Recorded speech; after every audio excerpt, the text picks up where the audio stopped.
Oke, Assalamualaikum warahmatullahi wabarakatuh. Selamat malam teman-teman sekalian.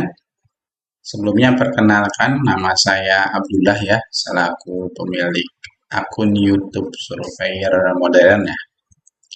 Jadi rencananya ke depannya saya akan mencoba membuat konten perihal survei pemetaan ya, untuk membantu teman-teman yang ingin belajar tentang survei pemetaan ya.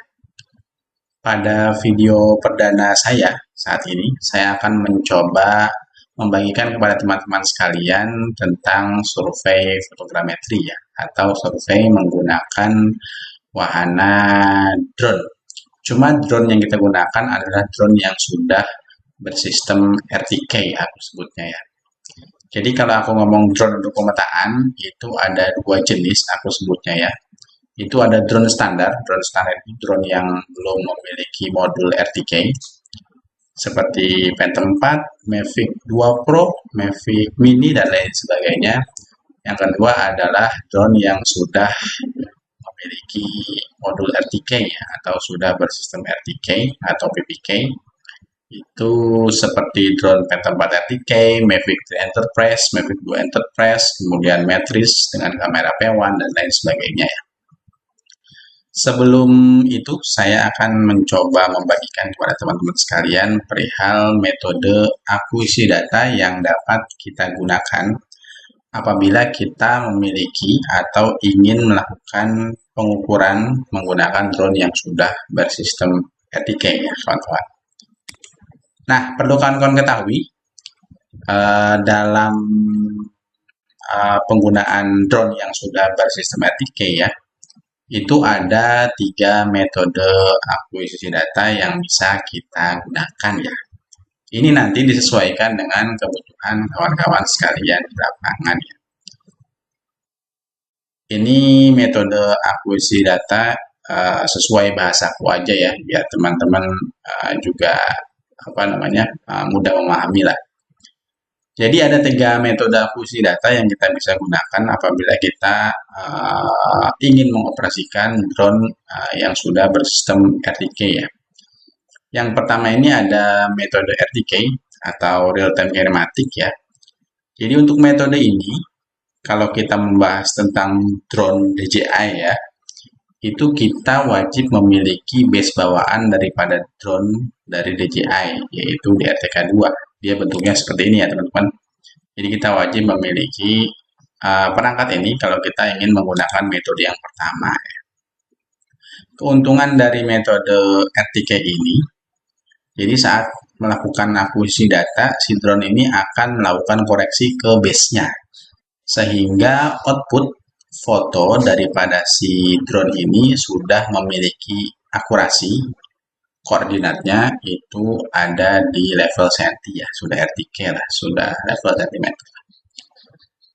Yang kedua ada metode NTRIP atau Network Transport or RTCM via Internet Protocol ya, atau kalau pada GPS geodetik kita sering sebutnya metode CORS ya teman-teman ya. Jadi kalau kita menggunakan drone yang sudah bersistem RTK, kita juga bisa menggunakan CORS dengan bantuan koneksi internet dan nyambung ke stasiun terdekat. Dalam hal ini mungkin kita biasa pakai stasiun CORS-nya BIG ya.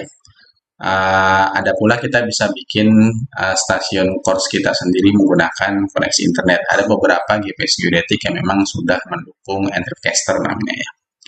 Dan yang ketiga itu ada yang namanya metode PPK atau Post Processing Kinematic ya.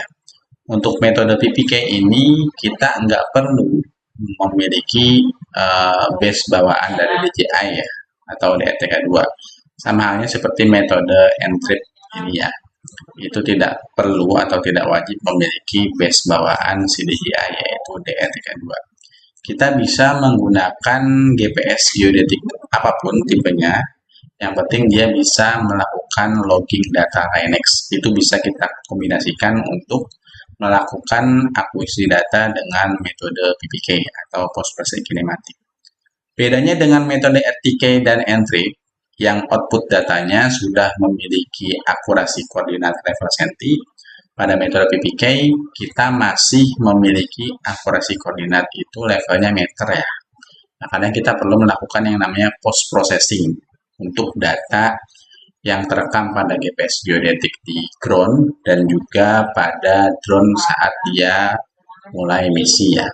Nanti setelah kita melakukan pengolahan, barulah datanya kita akan referensi ulang. Jadi koordinat foto yang berlevel meter tadi kita ganti dengan hasil pengolahan yang sudah memiliki akurasi level sentimeter. Kurang lebih seperti itu ya. Nah, di sini ada kelebihan dan kekurangan pada setiap metode akuisisi data ya. Bisa teman-teman lihat untuk metode RTK, kelebihannya yang pertama output data sudah akurat ya. Yang kedua itu sangat cocok digunakan untuk area yang kecil, based on experience ya. Sesuai pengalaman saya itu dengan area yang masih di bawah 100 hektar itu masih recommended untuk menggunakan metode RTK ini. Kalau sudah luas, dia kurang recommended. Kenapa? Karena koneksi antara si drone dengan si DRTK2 di ground ini dia bisa terputus. Kalau dia terputus, dia akan tidak terkoreksi lagi. Sehingga ketika teman-teman mengambil foto, saat dia terputus, itu akurasi yang dihasilkan di fotonya akan kembali menjadi meter, nggak menjadi sentimeter. Itu jadi kendalanya ya.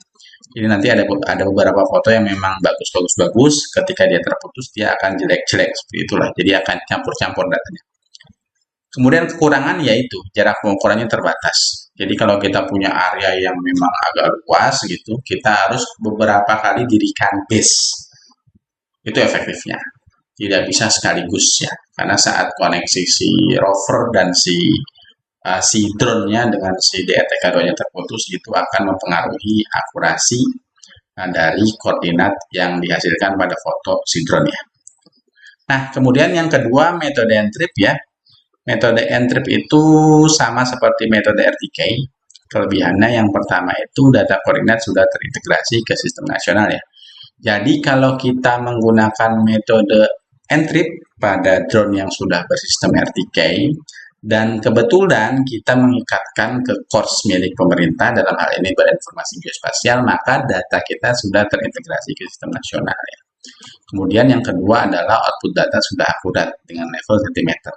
Jadi setelah kita melakukan pengambilan data, kita bisa lanjut melakukan pengolahan ortofoto di aplikasi seperti Agisoft, Metashape atau Pix4D dan lain sebagainya. Nah, kekurangannya untuk metode N-trip yang pertama perlu koneksi internet yang stabil ya. Yang kedua perlu masuk ke coverage area course ya. Optimalnya di 70 kilo. Sebenarnya sih 50 kilo, tapi aku pernah kerja dengan course itu 70 kilo masih fix ya. Tapi optimalnya di 50 kilo lah. Nah, kemudian ada metode yang ketiga. Ini kelebihannya itu cocok untuk pengukuran di area luas ya, untuk PPK ya. Jadi kalau teman-teman menggunakan metode PPK, let's say teman-teman punya lahan itu sekitar 200 hektar. Teman-teman diriin satu base aja, no problem. Base-nya berdiri satu selama si drone itu mengambil data ya. Kemudian teman-teman nggak perlu pindah-pindah base lagi dengan jarak sampai sekilo 2 kilo itu masih aman ya teman-teman. Cuma kekurangannya itu yang pertama perlu dikombinasikan dengan database ya. Jadi dia nggak bisa sendiri ya. Jadi dia perlu base bawaan mau yang DRTK2 maupun base pihak ketiga GPS geodetik lain yang penting bisa melakukan log data. Kemudian juga output datanya ini masih meter ya teman-teman, seperti yang saya katakan sebelumnya. Jadi kalau menggunakan metode PPK, koordinat yang nempel pada foto itu masih memiliki akurasi level meter. Sehingga kita harus kerja dua kali untuk olah data raw-nya dan kemudian georeference ulang koordinat dari foto yang dihasilkan oleh drone yang bersistem RTK. Seperti itu ya teman-teman ya. Jadi kalau teman-teman sudah mengetahui 3 metode akuisisi data yang bisa digunakan di perangkat drone yang sudah bersistem RTK, teman-teman nanti bisa menyesuaikan metode apa yang kiranya cocok di kebutuhan pekerjaan teman-teman sekalian ya. Jadi perlu diingat, meskipun drone kita ini sudah bersistem RTK, Kalau kita tidak tahu cara penggunaannya atau cara pakainya atau metode akuisisi datanya, tetap output yang kita dapatkan ini masih memiliki ketelitian level meter. Kurang lebih seperti itu. Oke, itu mungkin sedikit pembahasan mengenai metode akuisisi data pada perangkat drone yang sudah bersistem RTK atau PPK ya. Bagi teman-teman yang memiliki pertanyaan, silahkan berkomentar saja. Nanti kita bakal melakukan diskusi bareng-bareng lah. Kiranya pertanyaan yang sekiranya bisa saya jawab akan saya coba jawab. Terima kasih. Ini video perdana saya. Next saya akan coba bikin tutorial-tutorial sederhana yang semoga bisa membantu teman-teman sekalian di lapangan. Oke, terima kasih. Salam dari Surveyor Modern.